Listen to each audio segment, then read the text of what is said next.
Hello বন্ধুরা, আমি বহুত দিন পরে আমাদের এলাকা ওমরপুরে আমি আজকে এই মা কালী হোটেলে খাবার খাই। তো বহুত দিন পরে আমি এখানে এলাম, তো দেখে মন খারাপ লাগছে। পুরো রাস্তা একদম ভেঙে তছনছ করে দিয়েছে। আমাদের NH-34 ওমরপুর রঘুনাথগঞ্জ মুর্শিদাবাদ, এই যে রোডটা আমাদের আছে, এটা 4 লেন হচ্ছে। তাই আমি বহুত দিন পর এখানে আসছি, আজকে এই মা কালী হোটেলে খাবার খেতে এলাম। তো একদম পুরো দেখে মন খারাপ লাগছে, পুরো রাস্তা ভাঙচুর করে দিয়েছে একদম। এই যে ভাইপো বসে আছে। ভাই ভালো আছিস? একদম খাপে খাপ। কই দেখি খাবার কী আছে হোটেলের লোকজন। বহুত দিন পরে এলাম আমি, দেখি খাবার কি আছে আজকে। কই গো, কই দেখি কেমন আছেন? রাস্তা তো একদম যাতা অবস্থা, বিশাল অবস্থা রাস্তার। উমরপুরে একদম ভেঙে তছনছ। দেখি হাফ প্লেন তরকা আর রুটি। এই দেখ কত সুন্দর তরকা, কি বলবো বন্ধুরা।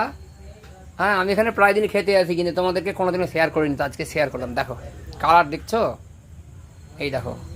এখন খাবো তরকা রুটি, একদম দেখতে থাকো তোমরা। আমাদের এলাকার মধ্যে সব থেকে এই হোটেলটা আমাদের সব থেকে ভালো খাবার, মানে আমার প্রিয় আর কি। হোটেলের নাম হচ্ছে মা কালী হিন্দু হোটেল। যারা আমার এলাকায় যারা তোমরা ভিডিওটা দেখছো, এই হোটেলটা অনেকে খাবার খেয়েছো। আর এখানে সবাই আমার পরিচিত। যে কাকা আছে, কাকা এখন ম্যানেজার। কাকা কেমন আছেন? আমি কতদিন থেকে এখানে আসি খাবার খেতে, বহুত বছর থেকে এখানে আসি আমি। তো কাকা হচ্ছে এই হোটেলের ম্যানেজার।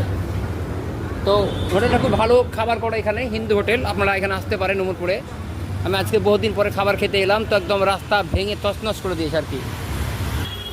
এই দেখো বন্ধুরা, আমি নিজেকে নিজে দেখছি। দেখো এই দেখো, আমি এই যে সিসি ফুটেজ, আমাকে আমি দেখতে পাচ্ছি, কম ব্যাপার। দেখো দেখো দেখো, এটা হচ্ছে খাবারের চাট।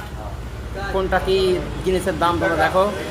খাবারের দাম, প্রতিটা জিনিসের দাম কিন্তু কম আছে এবং খুব ভালো খাবার এখানে। পয়সা যেমন হবে হোক না কেন, এই হোটেলের খাবারটা কিন্তু খুব সুন্দর। এই দেখো বন্ধুরা, দেখো কি সুন্দর তরকা। তোমরা খাবারে চলে এসো। তরকা রুটি, মা কালী হিন্দু হোটেল। এখানে আমি প্রায় দিন খেতে আসি, কিন্তু আমাদের শেয়ার করি না, আজকে শেয়ার করলাম।